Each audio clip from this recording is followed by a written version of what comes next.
Welcome to this teaching video. It's Dr. Paul Donovan here, and today I want to give you some really helpful practical hints around how to be experienced as an empowering manager versus a disengaging one. It's a critical distinction for any leader, and it's all about how you're using your power.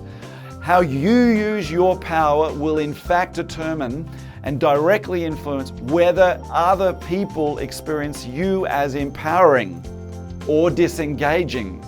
There's a very powerful polarity that we're going to be talking about now, and where you are on that polarity has massive implications on your success as a manager. So we're going to talk about why that is and some really useful practical hints. So strap in, let's go for it. Now today I just want to let you know we're talking about this scale because it's one of 7 scales from the Diamond Power Index. Now I like this particular framework to talk about power because it is really holistic. It gives us some really useful means around how to picture and imagine better use of power and what poor use of power looks like, and a framework to give you practical hints. But we're looking at the third one today, disengaging versus empowering. So what is this scale about and how can it help you as a manager? You see, if you're experiencing as disengaging of others, then you won't be experienced as motivating, that's for sure. And it measures the degree to which you are giving clear expectations to others on their task, role, and whether you foster the development of others. So a very important scale. Do you want to be a manager who is experienced as giving clear expectations, who is fostering the development of others, and thereby a motivating kind of manager? Do you want that? If you do, you're far likely to engage your people and gain better outcomes from them. The Gallup research on this is clear. Engagement levels predicted performance in virtually every area of the business. The two have a very high correlation, engagement and performance. There is now a wealth of data, but no more powerful than there is from the 1 million managers and their associated businesses that the Gallup people looked at some years ago and reported in that brilliant book, Now Break All the Rules. So engagement is critical and it predicts performance. So let's go on to see this particular, if you're experienced as disengaging, well, you're not being experienced as one who is responsive to the needs of others in relation to clarity on their role and their expectations or their ideas and suggestions of others. You are really relatively distant and remote to their work. Is that because you're lazy? Well, possibly. But more likely, you're just fully distracted, fully engaged in your own work. You are disengaged from the needs of others in your team that they have in relation to their work. So let's move on. If your experience is somewhere in the middle of the scale, you have room for improvement in being experienced as someone who wants others to succeed. And of course, if you're right up that end, then people experience you as interested, as giving feedback, of clarifying roles, giving credit for where work is done, and someone who is interested in seeing the growth of others. And this is the sweet spot. This is where we want to be experienced as managers, and your capacity to be experienced as empowering has massive implications on the performance of those reporting to you. It's a big deal to be experienced as empowering versus disengaging. But what's this got to do with power? How is it a misuse of power? You see, those managers who do not get experienced as empowering are using their role to actually become remote to the needs of their teams to succeed. Either because they're just not caring, they're unaware of the need. There can be any array of reasons. Often, in my experiences, with managers who were simply feeling like they're just in over their heads doing their own work, who are struggling to keep up with all their own work that they have to do, that they no longer fulfill the obligation they have to them to give team members clarity on their expectations. They are the manager, and it is your obligation to give clear expectations to others to others who are working for you on what you expect of them, what you want their role to deliver, and to attend to their developmental needs. If you are a manager who's not doing that, you're utilizing your freedom as a manager to simply bypass it all. And remember, it's very hard to give you feedback up. Your rank makes that more difficult. Even if you think you're a good guy or a great manager and you think, I'm working hard and I really like my people. I'm sure both of those are true. But it's very difficult for them to give you feedback if you're not doing this well. So right now, I'd like you to just draw a line along the page and consider, where might you be experienced? What degree of attention in your week do you give to giving feedback on people's performance, informally and formally? So, and how clear do you make your expectations? How often do you talk about their developmental needs? And do you look to shape work to meet those developmental needs? All right, let's keep on going. So what are the outcomes that you can expect? Well, there's a lack of clarity in roles, people spending lots of time. If you're experienced as disengaging, then people will be doing things that actually aren't helpful. There'll be little or no growth. There may even be burnout. But at the other end and empowering, well, that's where the teams are motivated and engaged. You need this now. You need teams that are motivated and engaged. Most of the most challenging problems you're dealing with cannot be solved by one person. They need a collective mind on them. And if your team is experienced this way because you're empowering, then you're more likely to meet the needs. Your team is more likely to meet the business challenges ahead of you. So now let's get to the practical bit. What are you going to do? If you're experienced as disengaging, then what's your next step? Okay, your next step is this. Get clear on the expectations you have of each person. Think clearly. Do you really know what you expect? Do you know when you start to get disappointed with what they're delivering to you and when you're satisfied?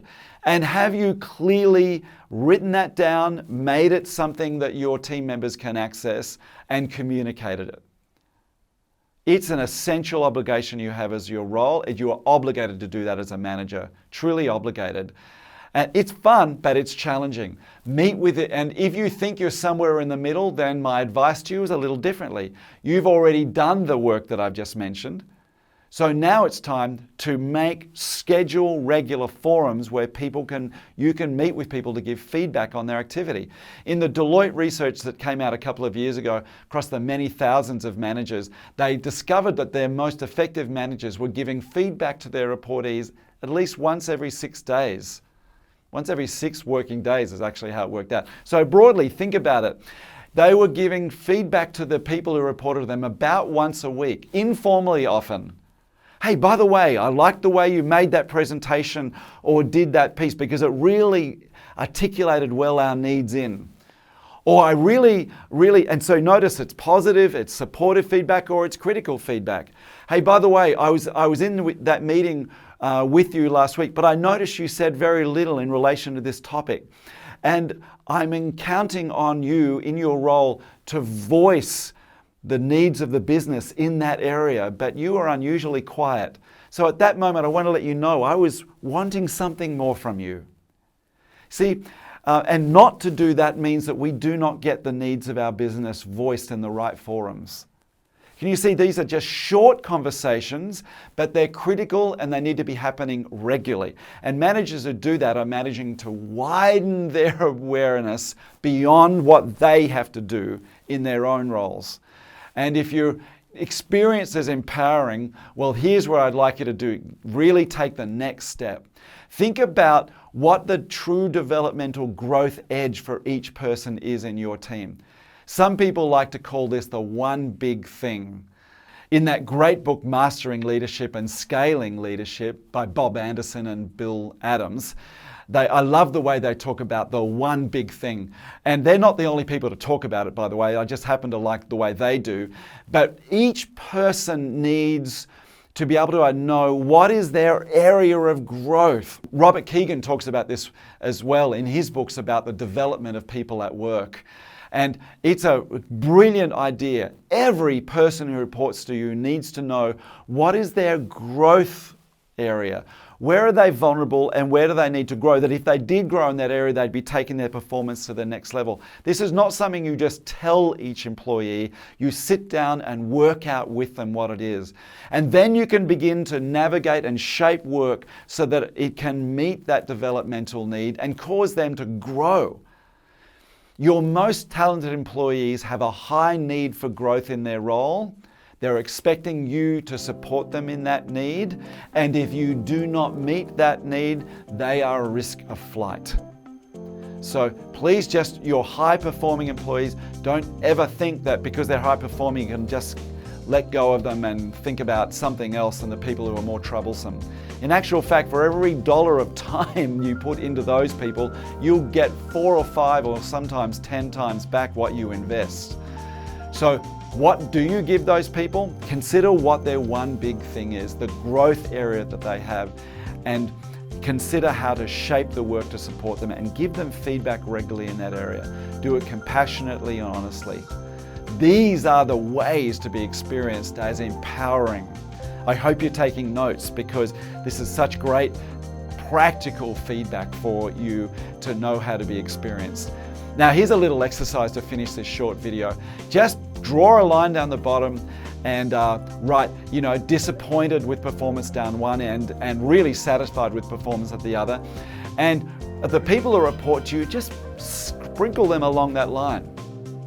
Now I know it's a tricky thing to do because there'll be some parts of each person's role you're very happy with and maybe not so happy with other parts of their role. So this is a rough estimate, I know, but I would like you just to consider where that in your mind, where they fall on that line.